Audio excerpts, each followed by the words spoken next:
जी, अब हम आ गए अपने 25th क्वेश्चन पे। क्या कहता है ये आपके कंप्यूटर स्क्रीन पर? ये कहता है, ठीक है जी, give the rectify journal entries. इस आपको एंट्रीज करके दिखानी है, सिर्फ 4 ही पॉइंट है। 5400 रिसीव फ्रॉम ए, 5400 ए से मिले हैं, तो एंट्री क्या होगी? 25th क्वेश्चन पे आ गए हम लोग। हाँ, पहला पॉइंट, कितने पैसे मिले हैं बेटा? 5400 ए से मिले हैं, तो एंट्री हो जाएगी कैश डेबिट टू ए, मतलब ए क्रेडिट होगा 5400 से। ठीक है, आगे बढ़ते हैं। Was posted to the debit side of his account, मतलब ए गलती से क्या हो गया? डेबिट हो गया 5400 से। मेरी बात समझ रहे हो? ए को होना चाहिए था क्रेडिट, गलती से हो गया डेबिट, तो क्या लिखेंगे?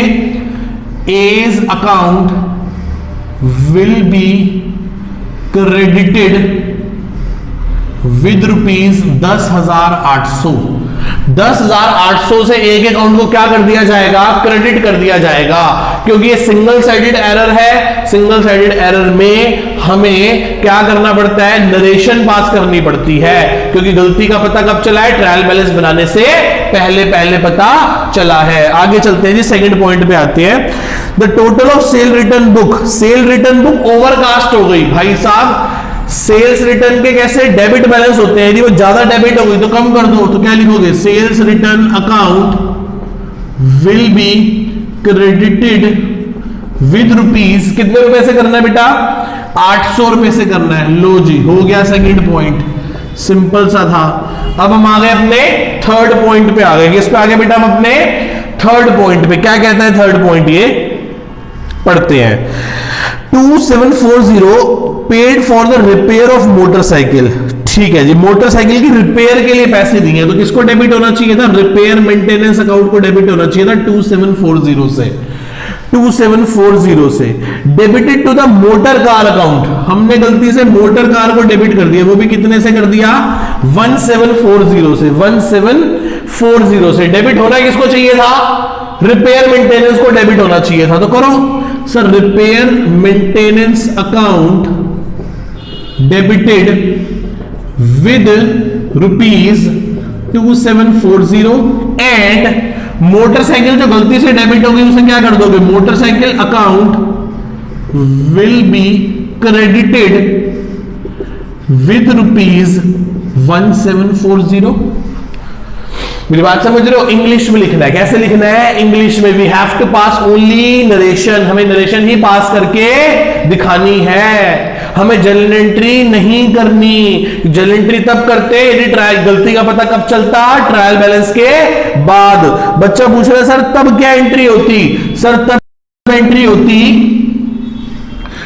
होती repair maintenance debit 2740 to motorcycle 1740 और to suspense account 1000।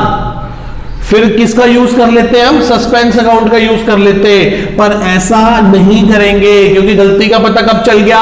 Trial balance बनाने से पहले पता चल गया। आओ जी, फोर्थ पॉइंट पे आते हैं। Return goods to Shyam 1500। अच्छा जी, रिटर्न गुड्स टू श्याम।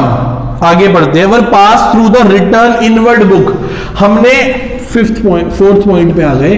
किसको गुड्स वापस करें? श्याम को। तो एंट्री क्या होगी बेटा? बोलो। श्याम डेबिट